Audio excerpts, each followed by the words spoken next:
ini kita bahas mengenai jubah kemuliaan. Ada 3 lapis. Coba lihat gambar.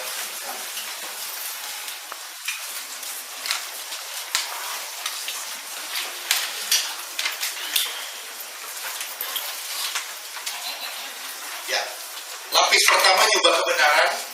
Lapis kedua warna biru, jubah kebangkitan. Jubah kebangkitan. Ini kita mengalami perubahan. Yang ketiga, jubah kemuliaan. Jubah kemuliaan itu baju efod. Jubah kemuliaan itu baju efod. Baju efod itu terdiri atas beberapa bagian. Yang pertama itu tutup bahu. Ini tutup bahu. Ada gambar yang lebih dekat. Yang pertama itu tutup bahu. Tutup bahu ini di sini, tutup bahu. Yang kedua, tutup dada. Ini. Yang ketiga, ikat pinggang. Yang keempat itu patah. Ini. Ini bagiannya. Jubah kemuliaan ada tutup bahu, tutup dada, ikat pinggang, dan patah. Ada 4 bagian. Sekarang kita bahas mengenai satu-satu. Tutup bahu dulu. Mungkin minggu lalu kita udah bahas, tapi hari ini saya mau lebih detail, bahas lebih detail lagi. Tutup bahu bisa melambangkan dua hal yang kalau kita bicara mengenai tutup bahu, kita akan lihat 2 hal. Tutup bahu ini 2 hal yang kita bisa lihat. Yang pertama, kita bicara mengenai pemerintahan. Pemerintahan Allah itu berbeda dengan pemerintahan dunia. Pemerintahan Allah itu berbeda dengan pemerintahan dunia. Minggu lalu kita udah baca dari Yesaya 9. Yesaya 9. Di save gambarnya, di save. Yesaya 9 ayat 5 dan 6.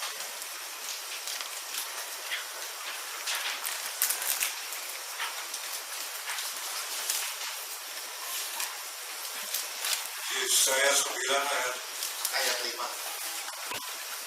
Yesaya 9 ayat 5. Sebab setiap Ini ayat 4. Ayat 6. Iya. sebab seorang anak telah lahir untuk kita, seorang putra telah diberikan untuk kita. Lambang pemerintahan ada di atas bahunya. Lambang pemerintahan ada di atas bahunya. Terus? Dan namanya disebutkan orang penasehat ajaib, Allah yang perkasa, Bapa yang kekal, Raja. Ada pemerintahan Allah itu bertolak belakang dengan pemerintahan dunia. Pemerintahan Allah itu bertolak belakang dengan pemerintahan dunia. Dunia akan memerintah dengan tangan besi, tetapi Allah akan memerintah dengan kasih. Sekali lagi, pemerintahan dunia adalah pemerintahan dengan tangan besi, tetapi pemerintahan Allah adalah pemerintahan berdasarkan kasih. Matius 20 ayat 21.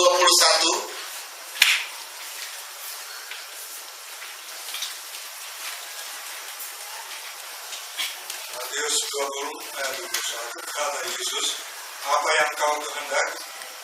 Jawabnya, berilah perintah supaya kedua anak ini boleh duduk kelak di dalam kerajaan. Artinya gini, beri perintah supaya anak-anakku ini memerintah bersama dengan kau. Gimana caranya kamu mau memerintah bersama dengan Kristus? Terus? Yang seorang di sebelah kananmu dan yang seorang lagi di sebelah kiri. Iya. Terus? Langsung ke ayat 20. Boleh. Terus? Tetapi Yesus menjawab katanya, kamu tidak tahu apa yang kamu minta. Dapatkah kamu meminum cawan yang harus kuminum? Gimana caranya saudara mau memerintah bersama dengan Kristus? Yang pertama, saudara harus minum cawan Tuhan. Artinya menderita bersama dengan Kristus. Saudara tidak akan pernah memerintah bersama dengan Kristus kalau saudara tidak menderita bersama dengan Kristus. Penderitaannya penderitaan apa, Pak? Penderitaannya adalah penderitaan daging.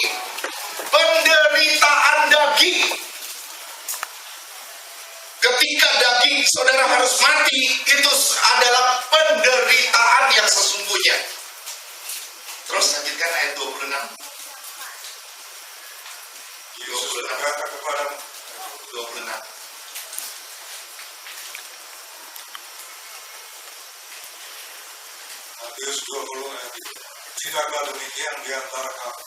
Barang siapa ingin menjadi besar di antara kamu, hendaklah ia menjadi pelayan. Ini perbedaan antara pemerintahan Kristus dengan pemerintahan dunia.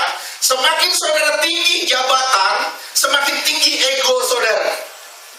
Tapi di dalam pemerintahan di kerajaan surga, semakin tinggi jabatan saudara, semakin banyak saudara dipercayakan sama Tuhan, semakin saudara rendah, merendahkan diri di hadapan sesama. Terus 27.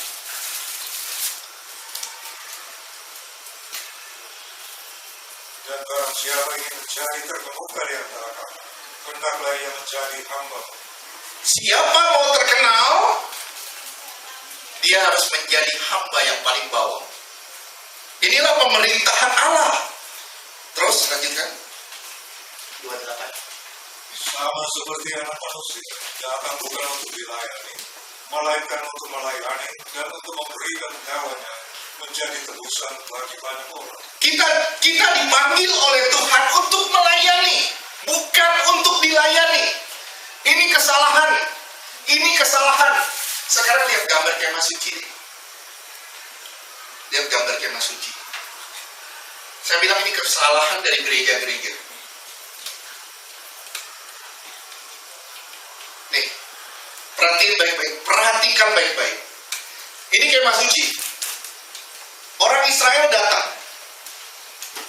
Bawa apa? Tangannya bawa apa? Bawa korban kan? Bawa kambing, domba, bawa segala macam di tangannya. Bawa burung, bawa emas, bawa apa? Mereka bawa apa-apa masuk ke dalam sini. Betul gak? Mereka persembahkan di sini. Betul gak? Terus setelah dipersembahkan di sini, persembahannya diterima oleh Allah. Mereka keluar bawa apa? Mereka keluar bawa apa? Bawa apa? Tangan kosong. Sukacita doang yang dibawa. Sekarang kita balik ke gereja. Kita balik di gereja. Kita balik gereja. Orang percaya sekarang masuk tangan kosong.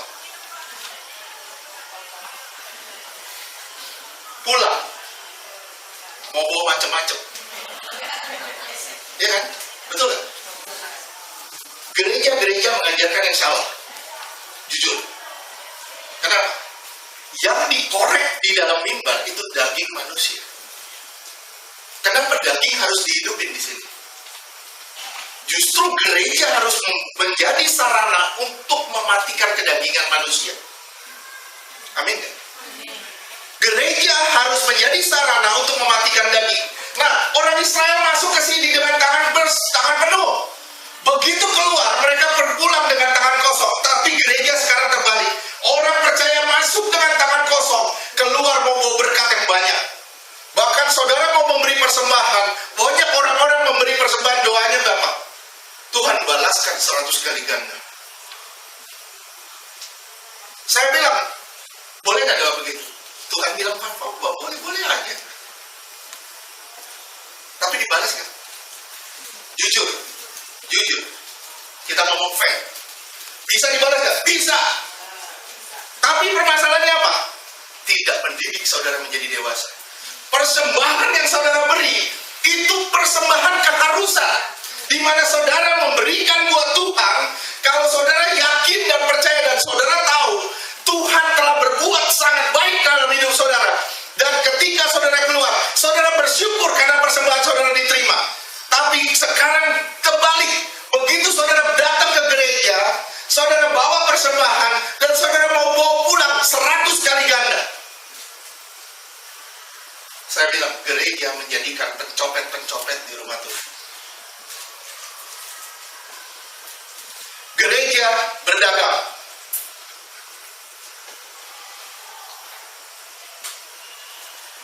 Kekristenan udah terbalik semuanya. Kalau saudara belajar kemah suci, saudara akan lihat. Saudara keluar dari sini, saudara tanpa bawa apa-apa, tapi hati saudara bersuka cita. Kenapa?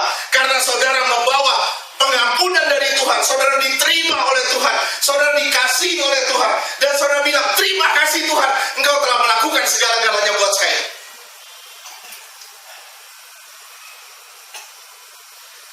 salah. Jangan salah. Begitu saudara masuk ke sini, saudara serahkan semuanya ke tangan Tuhan. Begitu saudara keluar, saudara memuji Tuhan. Terima kasih Tuhan, hidup saya diubahkan pulang dari gereja ini.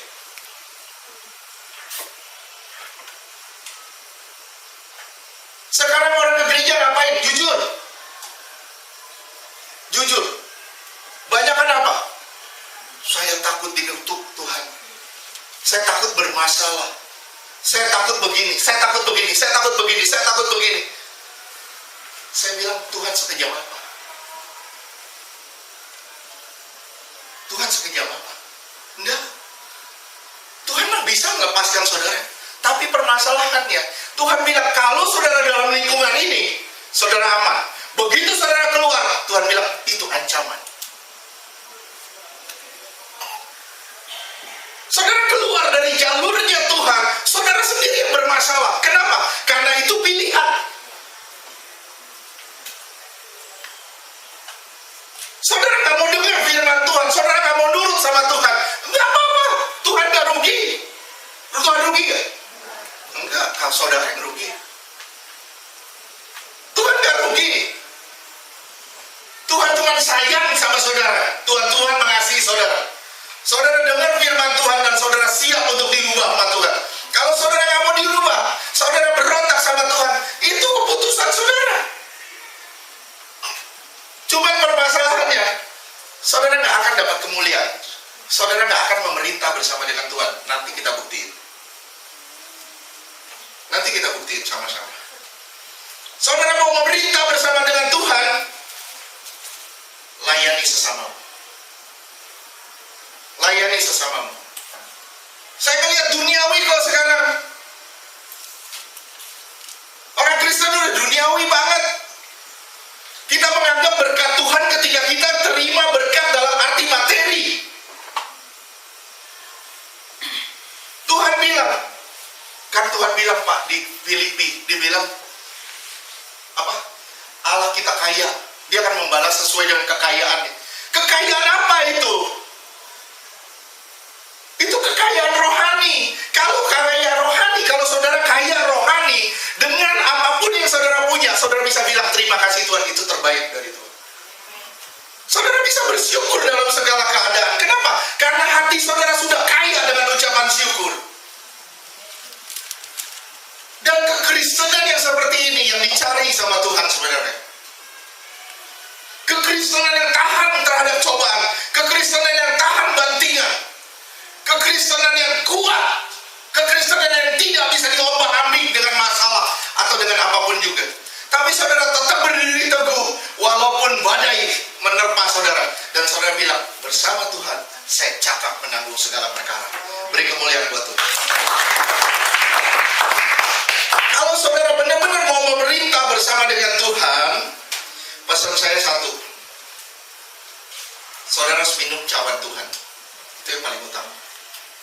Kedua, saudara harus melayani sesama. Sekali lagi, mulailah doain kiri kananmu. Mulailah doa untuk sekelilingmu, orang-orang yang ada di sekitarmu saat ini. Mulai doain. Kadangkala begitu saudara berdoa, itu bukan makin benar, makin kacau. Makin kacau hidupnya. Kenapa bisa begitu? Jujur, kenapa bisa begitu? Iblis mau mematikan imanmu. Iblis mau mematikan imanmu. Dihajar terus. Akan-akan diizinkan gitu. Orang ini tambah kacau begitu kita doain. Tambah kacau, tambah jauh. Enggak, sebenarnya Tuhan bilang, Tuhan cuma ngomong, tidak melebihi kekuatan. Amin. Ada satu cerita. Ada seorang hamba Tuhan. Tiba-tiba Tuhan taruh batu di depan pintu rumahnya. Tuhan bilang, dorong. Batu ini gede, dia dorong tiap hari, sampai 20 tahun dia dorong. 20 tahun, 25 tahun, 30 tahun dia dorong. Dia bilang apa? Tuhan gak adil sama saya. Tuhan tahu saya gak bisa dorong ini. Tuhan datang ke dia. Dan Tuhan bilang, siapa yang suruh kamu pindahin? Aku nggak pernah suruh kamu pindahin batu itu. Aku cuma suruh kamu dorong. Supaya apa? Supaya ketika kamu dorong, kamu kuat. Kalau soal pindahin, aku yang pindahin, kata Tuhan. Sekali lagi saya bilang ya, sekali lagi saya bilang, orang Kristen tidak dirancang untuk menyelesaikan masalah. Itu intinya. Saudara dan saya nggak pernah dirancang untuk selesai masalah. Saudara dan saya hanya dirancang untuk menghadapi masalah dan buktikan bersama Tuhan kita cakap menanggung segala perkara. Beri kemuliaan buat Tuhan. Itu intinya. Begitu saudara masuk dalam rumah Tuhan, di sini kedagingan harus hamblas. Nih, saudara mau masuk ke dalam gimana? Kalau saudara mau bawa daging ke sini, masih bawa daging, saudara belum bisa masuk ke dalam. Kenapa? Dagingmu belum terbakar. Saudara nggak akan bisa masuk loh ke dalam memerintah bersama dengan Kristus selama masih ada dagingmu. Dagingmu harus mati, baru saudara bisa masuk ke dalam sini. Sampai engkau bilang, aku tidak ingin apa-apa Tuhan. Yang aku ingin hanya engkau dihadap di sisiku. Hanya engkau yang berjalan bersama dengan aku. Aku gak butuh apa-apa Tuhan. Pak, idealis sekali. Saya bilang, saya ngomong gini, saya harus idealis. Kalau saya ngomong, berarti saya harus yang duluan lakukan. Kalau nggak begini, saya bilang, ini waktu dekat nih. Misalnya, dalam tahun ini Tuhan datang. Saya tanya, yuk terangkat gak? Siapa gak?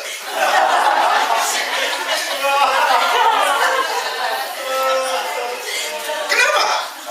Ini masih hidup dalam dosa. Masih hidup dalam dosa. Kedua, daging masih hidup. Daging masih hidup. Saya selalu bilang sama saudara, saudara gak akan dipermuliakan kalau saudara gak mati duluan.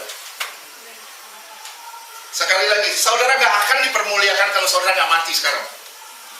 Mati apa Pak? Mati daging. Mati keinginan.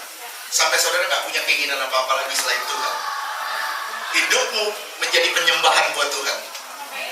Hidupmu menjadi dupa yang harum di hadapan Tuhan. Inilah kerinduan hati Tuhan. Yang pertama, tutup bahu itu melambangkan pemerintahan.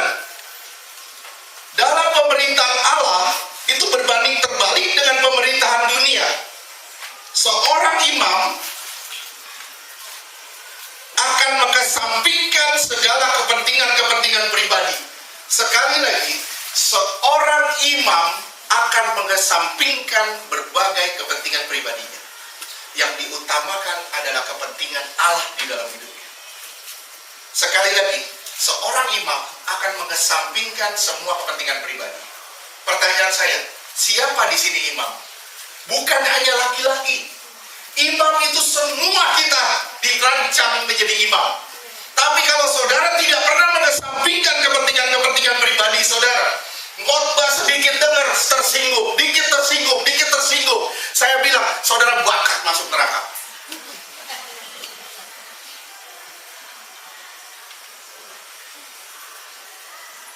Kita udah bertemu berapa lama nih? Saya tanya sama saudara, udah gorila gelas belum? Udah gorila gelas belum? Masih terluka nggak? Saya bilang, ampun deh, udah setahun masih gores.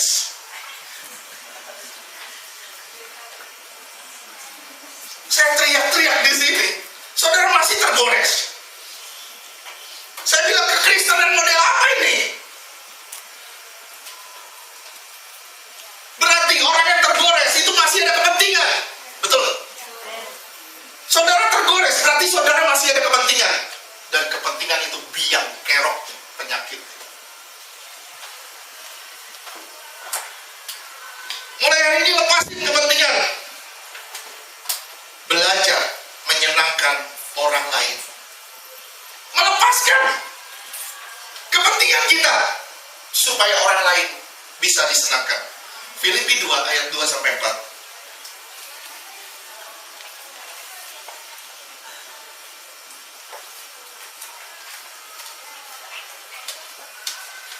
Filipi 2 ayat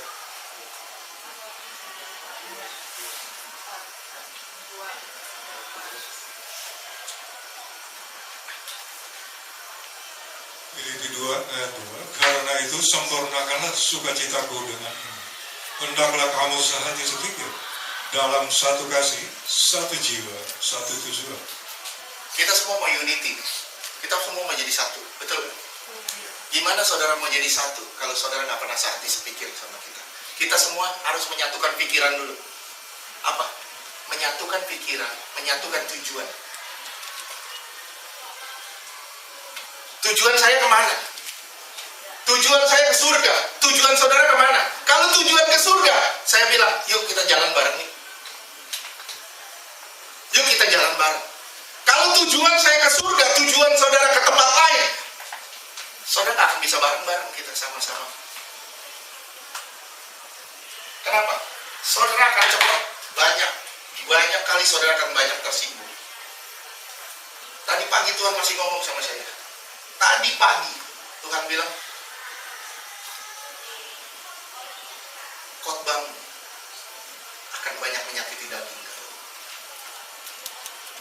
Menyakiti daging. Dan orang yang masih hidup dalam daging gak akan tahan. Saya berharap orang yang ada di sini, ini orang yang tahan. Orang yang ada di sini, ini orang yang tahan. Kalau saudara gak tahan, ya terserah. Saya gak ngerti. Tapi saya harap saudara tahan. Oke, terus lanjutkan. Jangan tidak mencari kepentingan sendiri atau puji-pujian yang sia-sia. Saudara gak usah cari kepentingan sendiri deh. Saudara gak ingin dipuji deh. Saudara gak penting. Siapa saudara itu gak penting. Yang penting itu siapa dia. Siapa orang lain di sekitarmu. Engkau, no. Kalau saudara sampai ke tingkat ini, kita jadi unity. Masing-masing mendahulukan orang lain. Masing-masing mencari kepentingan sesamanya. Kita gak cari kepentingan kita. Ya, apa yang saya harus senang? Apa yang menyenangkan hati saya? Tidak. Sekarang apa yang orang lain senang? Terus, Pak. Sebaliknya, janganlah tiap-tiap orang hanya memperhatikan kepentingannya sendiri, tetapi kepentingan orang lain juga. Kepentingan orang lain juga. Jangan pikirin kepentinganmu sendiri. Saya kasih tahu ya, saudara gak hidup sendiri loh. Kecuali you hidup di hutan jadi Tarzan.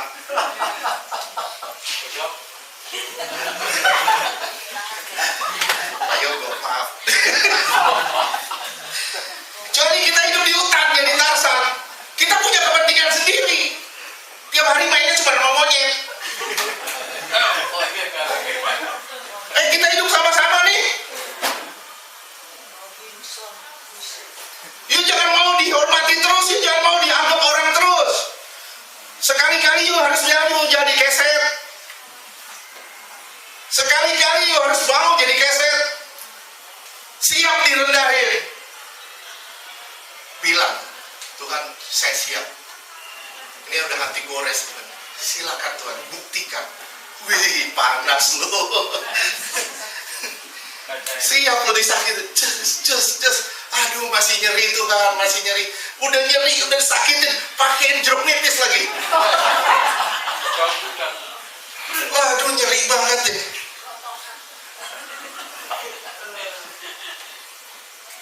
Saya bilang ya, orang yang masih terluka, masih ada daging. Gampang kan? You masih terluka, you masih ada daging. Sampai daging kamu mati semua, kamu gak bisa terluka lagi. Itu tujuannya. Baru saudara bisa memerintah bersama dengan Kristus. Amin. Oke, itu yang pertama, pemerintahan. Tutup bahu itu melambangkan pemerintahan. Yang kedua, tutup bahu melambangkan kepedulian Allah dan keterbebanan Allah.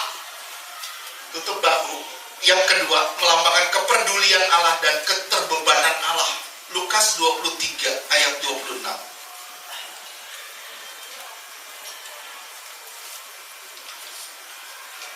Lukas 23 ayat 26. Ketika mereka membawa Yesus, mereka menahan seorang yang bernama Simon dari Kirene, yang baru datang dari luar kota. Lalu diletakkan salib itu di atas bahunya. Diletakkan di atas bahu. diletakkan di atas bahu, salib diletakkan di atas bahu. Itu tanda keterbebanan. Saudara punya beban gak sih sama jiwa yang terhilang? Saudara punya beban gak sih sama orang di kiri kanan saudara? Saudara punya beban gak sih? Punya gak doa saudara buat orang-orang yang menyakiti hati saudara? Tapi Pak sakit sekali Pak. Nggak peduli. Saya pernah ngomong gini. Ada orang, kalau misalnya ada orang nanya saya, Pak saya disakitin orang Pak. Saya cuma jawab, emang pikirin, Tuhan peduli gak lo disakitin orang? Jawabnya, peduli, Tuhan pasti peduli. Iya Tuhan peduli. Kalau Tuhan peduli, kenapa Tuhan izinkan kamu disakitin? Kenapa? Betul, itu salah satu jawaban supaya orang lain yang menyakiti kita diselamatkan. Itu yang pertama. Kedua, engkau berlatih untuk disakiti orang. Kalau engkau gak pernah disakiti, engkau tidak pernah akan jadi terlatih. Betul? Saya ngomong sama saudara nih, Yakub itu licin, betul? Yakub licin nggak? Tuhan pakai Laban yang jauh lebih licin dari Yakub. Yakub licin loh. Licin loh dia. Tapi Tuhan dipakai Laban untuk bentuk Yakub. 20 tahun kerja nggak dibayar. Coba bayangin. Kita naik bajai, kita nggak bayar aja, supir bajai udah marah. Ini 20 tahun kerja nggak dibayar. Coba bayangin. Mau adu sakit sama Yakub, saudara disakitin orang, ditipu nggak? Pernah ditipu? Saudara pernah ditipu orang? Berapa banyak saudara ditipu? Ayo adu sama Yakub. 20 tahun kerja nggak dibayar. 7 kali upahnya dirubah.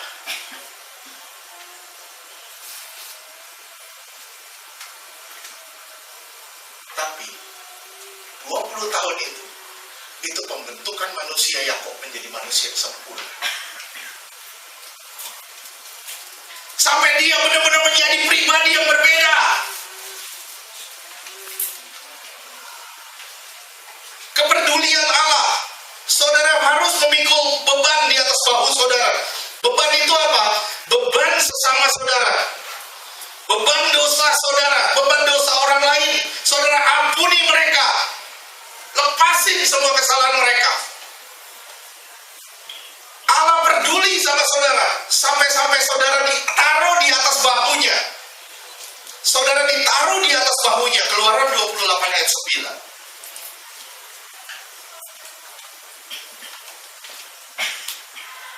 Keluaran 28 ayat 9.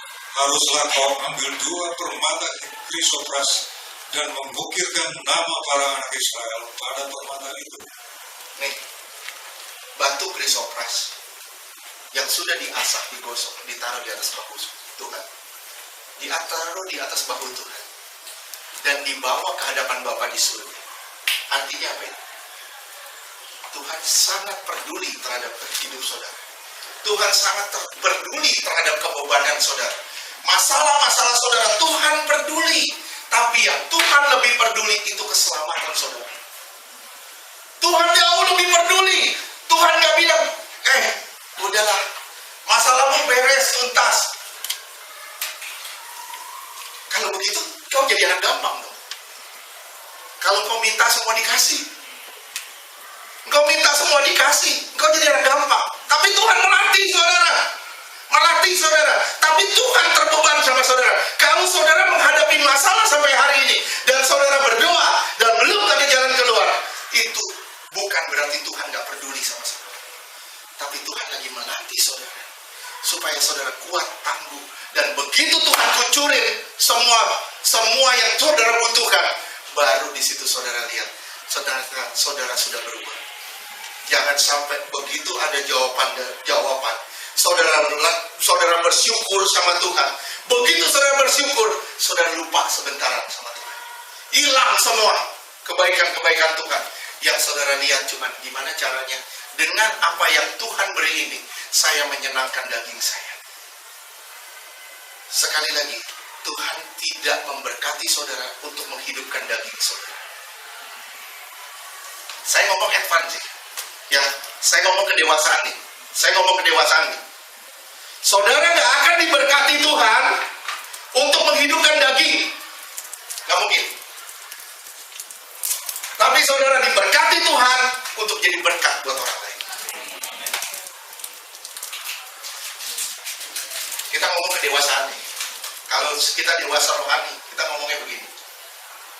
Enggak, kita nggak diberkati untuk daging kita, enggak. Tapi kita diberkati untuk menjadi berkat buat sesama kita. Amin. Saudara jago berdoa, buat apa?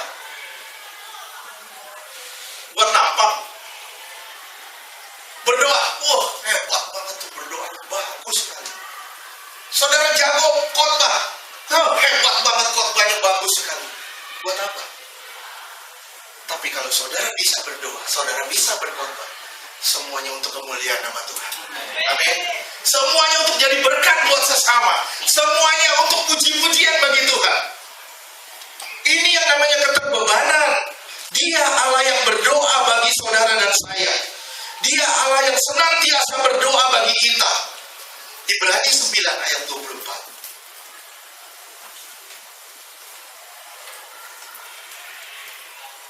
Ibrani 9 ayat 24. Sebab Kristus bukan masuk ke dalam tempat kudus buatan tangan manusia, yang hanya merupakan gambaran saja dari yang sebenarnya, tetapi ke dalam surga sendiri, untuk menghadap hadirat Allah guna kepentingan kita. Kepentingan siapa? Kita. Kepentingan siapa? Kita. Kita dibawa di atas bahunya. Kita dijadikan batu permatanya. Tapi saudara kalau mau jadi batu permata, saudara harus digosok dulu. Diasah dulu. Jangan sampai batu ini masih ada sisi dagingnya. Nggak boleh. Sampai batu ini benar-benar jadi batu yang permata yang bersinar. Nggak mungkin Tuhan taruh batu bata di atas bahunya. Batu kerikil. Nggak mungkin Tuhan bawa batu permata. Kalau saudara adalah batu permata, saudara bilang, saya batu permata Tuhan. Berarti saudara adalah orang yang siap dipoles sama Tuhan. Digulinda sama Tuhan. Bahkan sampai keluar api sekali-sekali. Pak, Tuhan kejam. Tidak, Tuhan nggak kejam. Tuhan cuma membentuk saudara karena dia rindu membawa saudara ke hadapan Bapa di surga. Dan Tuhan tahu, tanpa kekudusan tidak seorang pun dapat melihat Allah. Saudara gak akan melihat Bapa kalau saudara gak benar-benar kudus hidup saudara. Tapi kalau saudara mau kudus, saya kasih tahu sama saudara, saudara harus dipoles, harus diasah, harus dipotong, harus dikikis.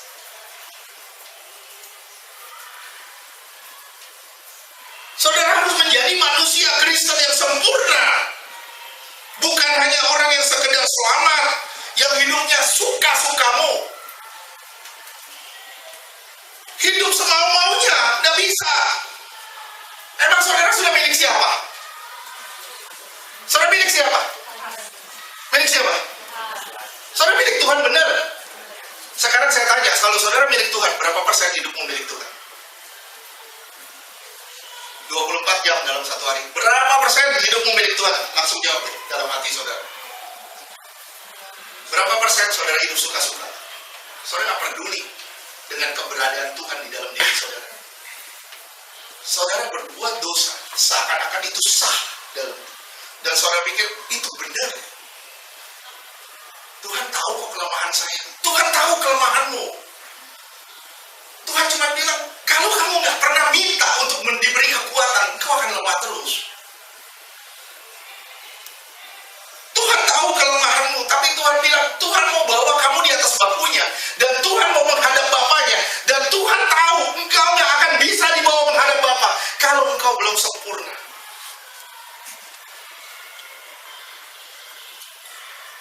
Betul nggak? Siapa di sini punya batu cincin? Saudara punya batu cincin. Nggak mungkin saudara pakai batu kerikil. Saudara bangga pakai batu kerikil. Saya pemilik toko bangunan. Gak begitu juga tadi. Saudara bangga kalau saudara pakai batu permata. Saudara angkat, bling bling bling bling bling. Oh, yang belakang saudara silo semua. Saudara bisa bangga. Oh, bangga. Betapa bangganya Tuhan kalau membawa saudara ke hadapan Bapa di surga. Betapa bangganya Tuhan kalau saudara bisa dibawa ke hadapan Bapa di surga. Saudara dipikulnya, dibawanya, dituntunnya, digiringnya. Masalah-masalah saudara diperdulikannya. Tapi permasalahannya, berapa besar peduli saudara sama Tuhan? Berapa besar peduli saudara sama kekudusan? Berapa besar peduli saudara sama proses pembentukan? Saudara mungkin bilang, Pak, Tuhan aja sabar sama saya. Kok Bapak gak sabar? Saya lebih sabar dari Tuhan, tahu? Saya sabar. Saya diem sama saudara. Saya gak ngomong apa-apa. Tapi saya gemes sama saudara gitu. Saya juga sabar. Tapi permasalahannya apa? Seberapa besar panjangnya sabarnya Tuhan? Kalau suatu hari tiba-tiba kita keluar, hidup kita hilang, hilang. Kemana tempat kita? You mau main-main terus sama Tuhan sampai hari ini? Nggak bisa. You harus mulai peduli sama keselamatan you sendiri. Nggak bisa begini terus. Harus berubah. Tuhan rindu membawa saudara, memikul beban-beban saudara, membawa saudara ke hadapan Bapa saudara di surga. Tuhan mau masalah saudara jadi ringan, nggak ada beban lagi. Tuhan mau saudara bisa melangkah lebih dalam lagi ke dalam hadirat Tuhan. Tapi permasalahannya, berapa banyak orang mau melangkah lebih dalam hadirat Tuhan? Berapa banyak orang mau lebih intim dengan Tuhan?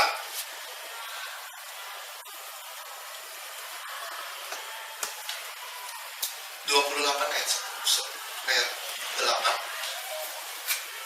Keluaran 28.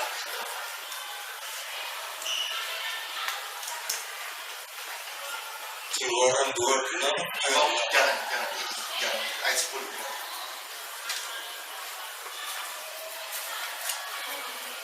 Keluaran 28 ayat 10. 6 dari nama mereka itu pada permata yang pertama, dan ke-6 nama lagi pada permata yang kedua, menurut urutan kelahirannya. Ayat 11. Seperti buatan seorang pengasah permata. Saudara diasah, dibentuk sama Tuhan. Sakit gak? Kalau dibentuk sakit gak? Sakit gak? Sakit loh, dibentuk itu sakit. Tapi siap gak saudara dibentuk sama Tuhan? Mau gak saudara merelakan diri saudara, Tuhan bentuk aku Tuhan, biar aku jadi batu permatamu Tuhan, biar aku dibawa olehmu Tuhan ke hadapan Bapa di surga, dan betapa bangganya Engkau membawa aku Tuhan. Tapi permasalahannya, berapa banyak kita mau dibawa sama Tuhan? Kita mau dibawa sama Tuhan, tapi kita gak mau dibentuk sama Tuhan. Sama aja, saudara mau makan, saudara gak mau bayar.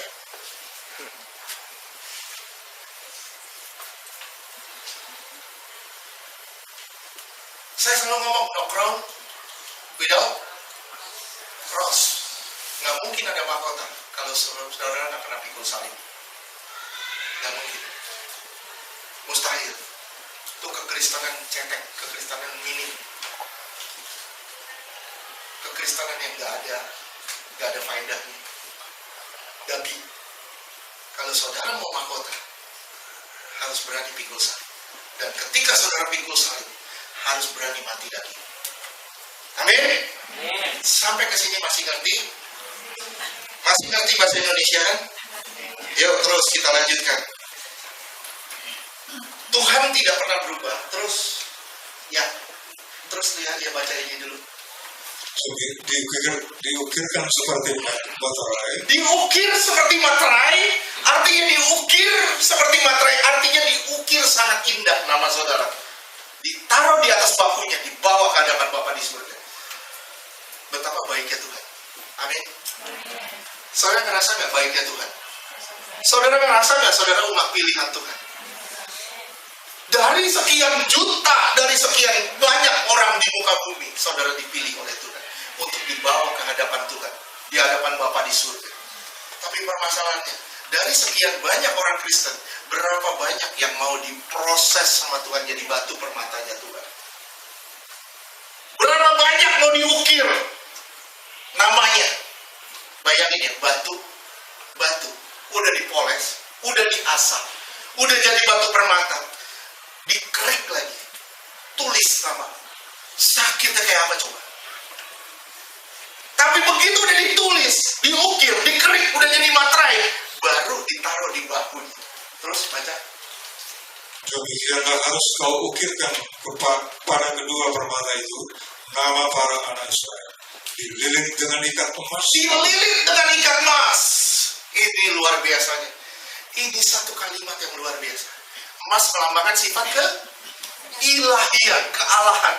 Sekarang saudara lihat 1 Yohanes 4 ayat 8 kalau tidak salah. Kalau tidak salah pasti benar.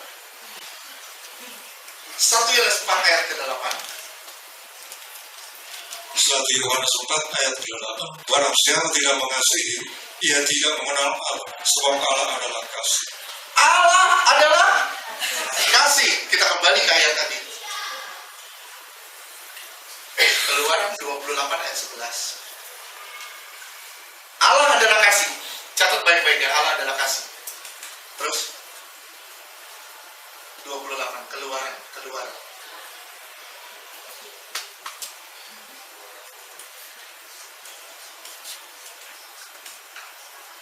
Iya. Seperti buatan seorang pengasah permata, diukirkan seperti materai. Di proses, saudara mengalami proses, dibentuk, walaupun menyakitkan, tapi membanggakan Tuhan. Terus?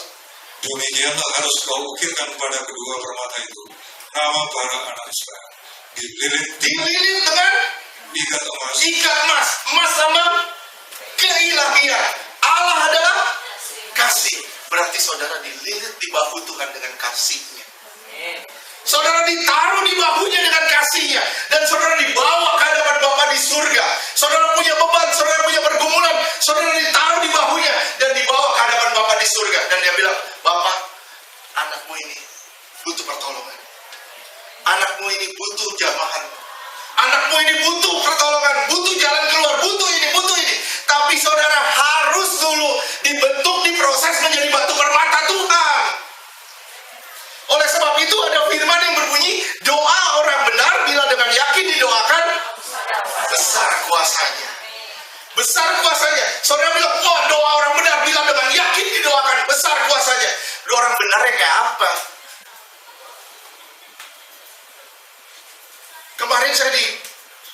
Kemarin pagi, Tuhan ngomong gini sama saya. Tuhan ngomong gini, pengharapan palsu. Saya bilang, Tuhan, pengharapan palsu itu apa? Tuhan bilang, orang yang berharap sesuatu bukan sesuai kehendak Tuhan. Kenapa? Dia nggak mengerti pikiran dan perasaannya Allah. Artinya dia berharap sesuatu yang salah. Dan Tuhan bilang, ini pengharapan daging yang akan mengecewakan. Mungkin saya kasih tanda kutip, mungkin kita akan belajar lebih dalam hari Selasa pengharapan palsu. Wih, udah ada tuh ya, batu permata ditaruh di bahu, dililit dengan ikat emas. Saudara diikat dengan kasih Tuhan. Saudara mau dibawa sama Tuhan ke hadapan Bapa di surga. Dan Tuhan mau bawa saudara dengan bangga. Tuhan gak akan pernah bisa bangga kalau saudara belum diproses, dibentuk menjadi batu permatanya Tuhan. Amin. Oleh sebab itu saudara harus mengalami proses pembentukan.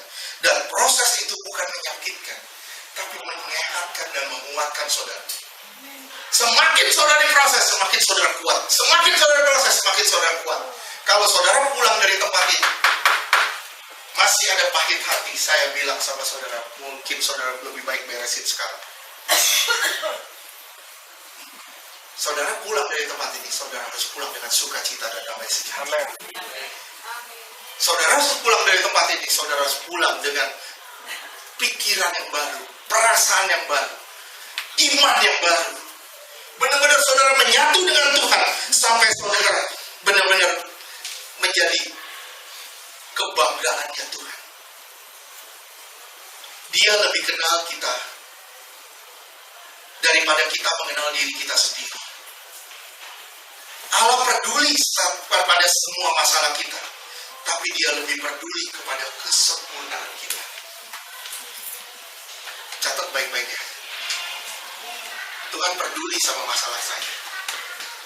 Tapi Tuhan lebih peduli sama kesempurnaan saya. Buat apa Tuhan datang ke dunia kalau cuma buat nyelesain masalah? Buat apa Tuhan datang ke dunia kalau cuma buat nyelesain masalah saudara? Emang Tuhan jomblo saudara? Tuhan datang ke dunia untuk mengubah saudara menjadi pribadi yang berbeda.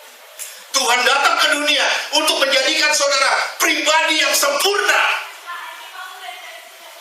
Tuhan datang ke dunia untuk memproses saudara sampai saudara serupa dengan dia, dan saudara bisa dibawa ke hadapan Bapa di surga, dan dia bisa bilang, betapa bangganya aku membawa engkau.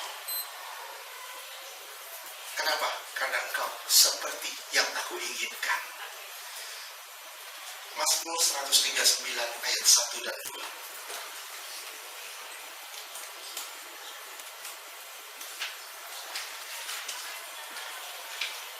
Mazmur 139 ayat 1. Untuk pemimpin bidua, Mazmur Daud.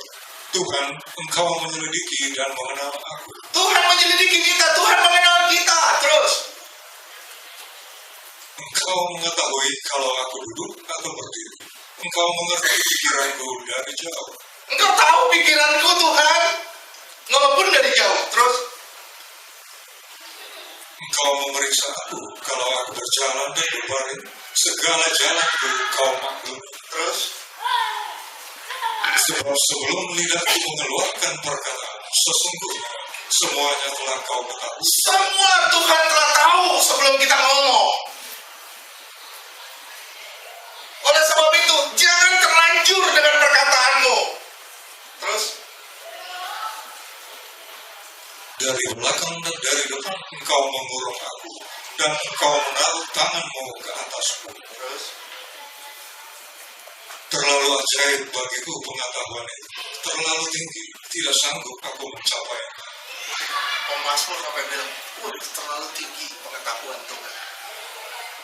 Saudara belajar firman Tuhan, satu kata aja itu bisa dikupas berbeda dengan cara berbeda. Betapa tinggi, lebar, besar pengetahuan yang Tuhan akan berikan buat saudara.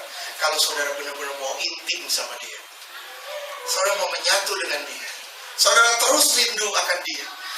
Saudara bilang, Tuhan rubah saya, bentuk saya Tuhan. Terus Tuhan hari demi hari. Sampai mulut saudara tidak terlanjur lagi. Hati saudara tidak terlanjur lagi. Perbuatan saudara pun tidak terlanjur lagi. Sampai saudara benar-benar menjadi harta milik Tuhan yang benar-benar Tuhan banggakan. Beri kemuliaan buat Tuhan. Seberapa dari kita rindu sampai ke tingkat itu? Tuhan peduli sama kita. Tuhan tahu pergumulan kita. Tuhan tahu kekurangan kita. Tuhan tahu kebutuhan kita. Tapi Tuhan lebih tahu lagi apa yang saudara butuhkan paling dalam hidup ini. Apa yang saudara butuhkan paling dalam hidup ini? Apa? Jujur, selamat. Nggak ada yang lain, selamat. Keselamatan, saudara nggak butuh yang lain kok. Makanya kalau orang ngomong, selamat pagi Pak, selamat pagi, selamat siang, selamat sore. Kenapa ada kata selamat? Selamatkah kamu sore ini? Biar kamu selamat sore ini, biar kamu selamat pagi ini, biar kamu selamat siang ini. Kenapa? Karena kamu butuh keselamatan yang sebenarnya.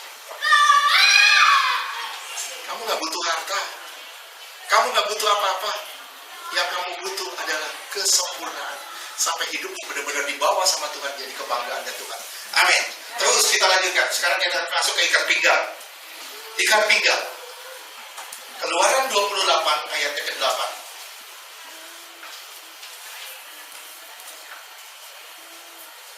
Keluaran 28 ayat 8. Sabuk pengikat yang ada pada baju efod itu haruslah sama buatannya dan seiras dengan baju efod itu, yakni dari emas, kain ungu tua, kain biru, kain kemisi, dan lenan halus yang dipintal benangnya. Jika ikat pinggang menyatakan pelayanan, apakah unsur pelayanan yang sebenarnya?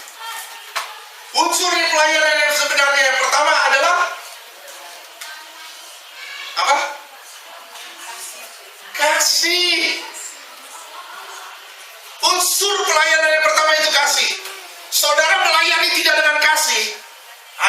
pelayanan saudara pasti.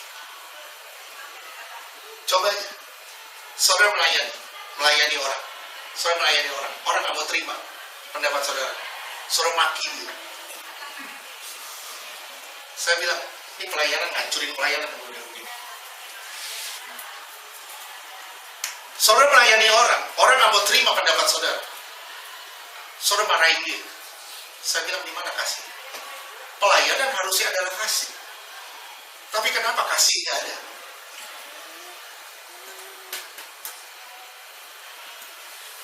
Pelayanan kasih, unsur yang paling utama. Yang kedua, kain ungu tua.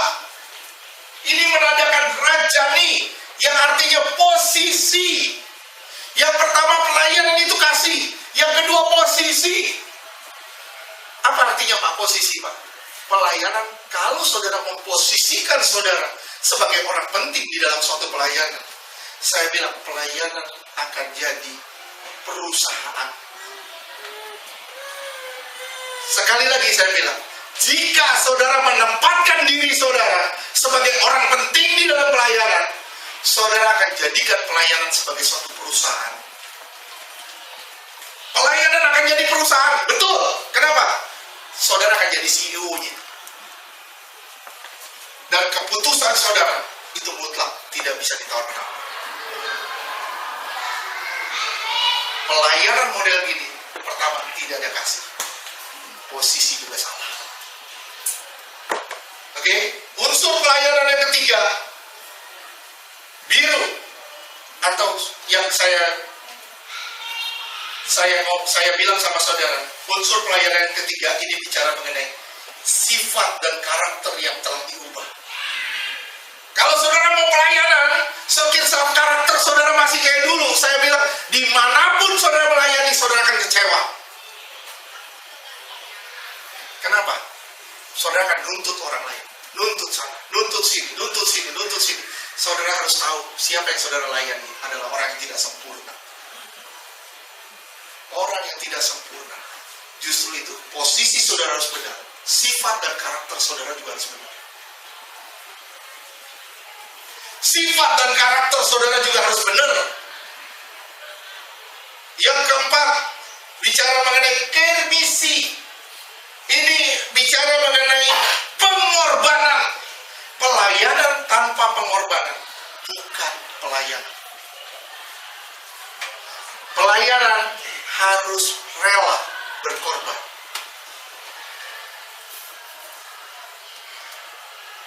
Gimana bisa melayani kalau saudara nggak punya kasih? Gimana saudara bisa melayani kalau posisi saudara salah? Gimana saudara mau melayani kalau sifat dan karakter saudara masih kacau? Saya bilang ya, saya kasih tahu ya, Paulus berkali-kali ngomong apa? Lu harusnya udah makan daging, lu masih minum susu. Kenapa? Lu masih iri sama orang. Lu masih banyak nuntut sama orang. Artinya apa? Lu mau melayani model gini, lu hancur-hancurin pelayanan gitu. Kalau saudara benar-benar mau melayani, posisi saudara harus benar, karakter saudara harus benar, sifat saudara harus benar, kasih saudara harus benar, seluruhnya harus benar. Maka yang terakhir di sini layanan halus, artinya kebenarannya harus benar. Kalau kebenaran saudara nggak benar, gimana saudara mau dipercaya sama orang? Saudara mau belajar firman, mau menyampaikan firman. Kalau saudara menyampaikan firman menurut pikiran saudara, wah ini pelayanan begini kacau balau. Saudara nggak relakan waktu saudara 7 jam, 5 jam untuk belajar firman satu hari. Saudara tiba-tiba mau berdiri di mimbar, saya bilang saudara belum siap.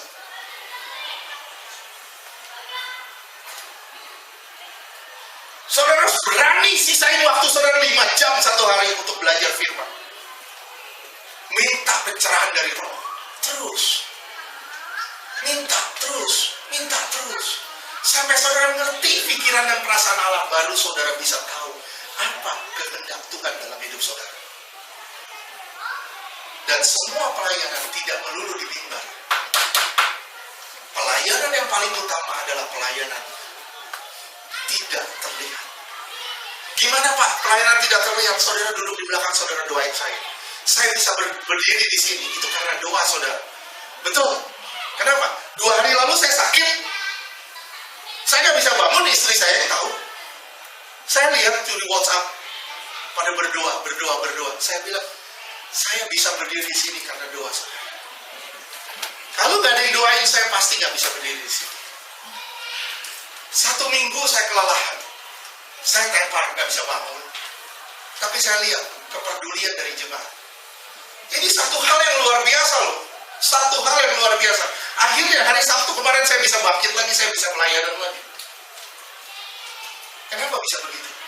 Karena doa saudara. Itu satu hal yang luar biasa. Saya salut. Saya bilang saya salut sama saudara. Kenapa? Saya sudah lihat kasih saudara. Tapi sekarang, gimana posisi saudara? Gimana karakter dan sifat saudara?